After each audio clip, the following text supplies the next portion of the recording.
शिवनगर नाम के गांव में आकाश नाम का एक लड़का रहता था। आकाश अपने मस्ती भरे स्वभाव के लिए मशहूर था। वो हमेशा खेल, मौज मस्ती और खाने पीने में डूबा रहता था। उसे कभी भी कोई जिम्मेदारी उठाने या कोई काम करने में रुचि नहीं थी। इसी वजह से आकाश के माता पिता बहुत दुखी थे।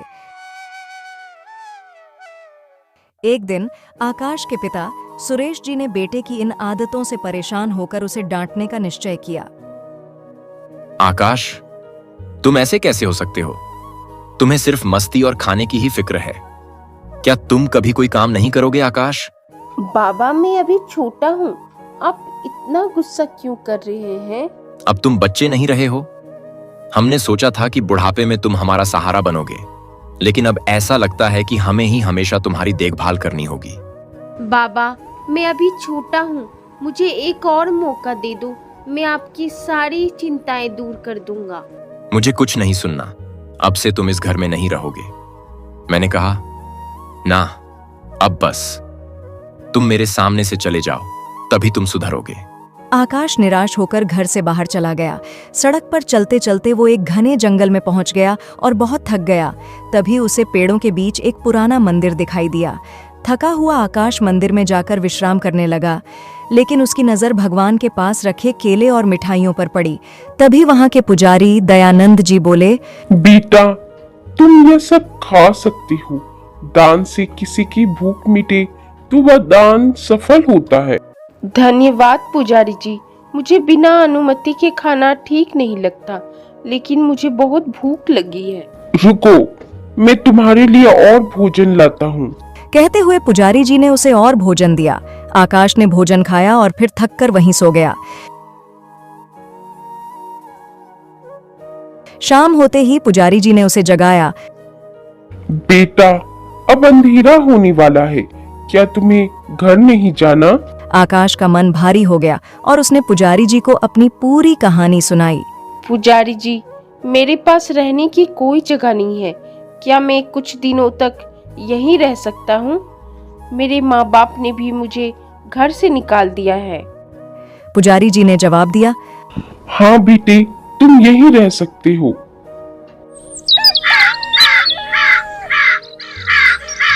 आकाश मंदिर की साफ सफाई और अन्य कामों में पुजारी जी की मदद करने लगा। पुजारी जी गांव में एक प्रतिष्ठित व्यक्ति थे।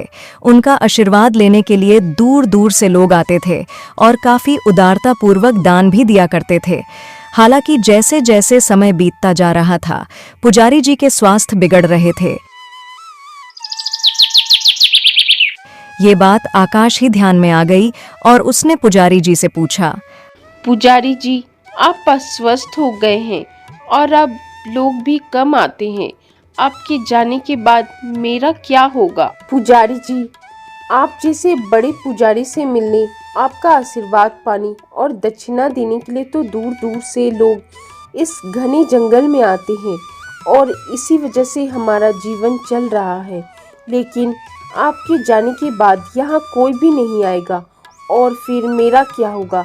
मैं अपने खाने पीने की व्यवस्था कैसे करूंगा? आकाश की चिंताओं को समझते हुए पुजारी जी ने आकाश का हाथ पकड़ा और उसे अपने रूम में ले आए, जहां एक और छोटा मंदिर था और उसमें एक घंटी भी थी। बेटे, ये घंटी देख रहे हो? यदि मेरे जाने के बाद कभी तुम्हें पैसे की परेशानी हो तो आधी रात के बाद और सुबह होने से पहले सिर्फ एक बार ये घंटी बजा देना। इसे बजाने से तुम्हारी सारी समस्या का समाधान हो जाएगा। धन्यवाद पुजारी जी, आपने तो मेरी समस्या चुटकी बजाते ही दूर कर दी। उसकी कोई जरूरत नहीं है बेटा, ये याद रखना, सिर्फ आधी रात के बाद और सुबह होने से पहले ही बजाना है। कुछ समय यूं ही गुजर गया। कुछ समय बाद पुजारी जी का निधन हो गया और आकाश की चिंताएं सच होने लगीं।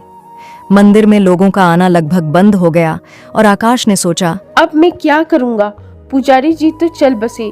जब तक पुजारी जी जिंदा थे तब तो मंदिर में लोगों की भीड़ लगी रहती थी और आज तो इस मंदिर को कोई मुड़कर भी नहीं देखता। अब मैं अपनी जरूरतों को कैसे पूरा करूंगा? मैं अपने खाने का व्यवस्था कैसे करूंगा? कहाँ से लाऊंगा? हे भगवान, मेरी मदद करो, मुझे कुछ तो मार्ग दिखाओ।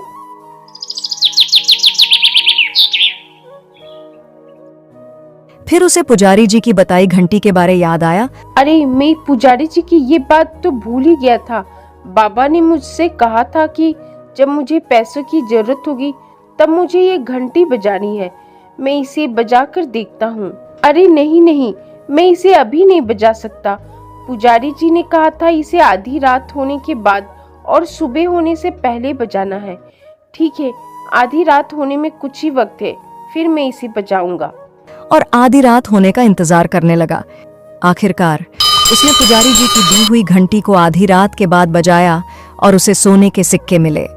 आकाश बहुत खुश हुआ और अगले दिन उन सिक्कों से अपनी जरूरत का सामान खरीदा। घंटी की वजह से उसकी समस्याएं हल हो गईं। एक बार उसने देखा कि मंदिर में हर तरफ गंदगी भर गई है। अरे इतना कचरा है, अब मुझे ही इसे साफ करना पड़ेगा क्या?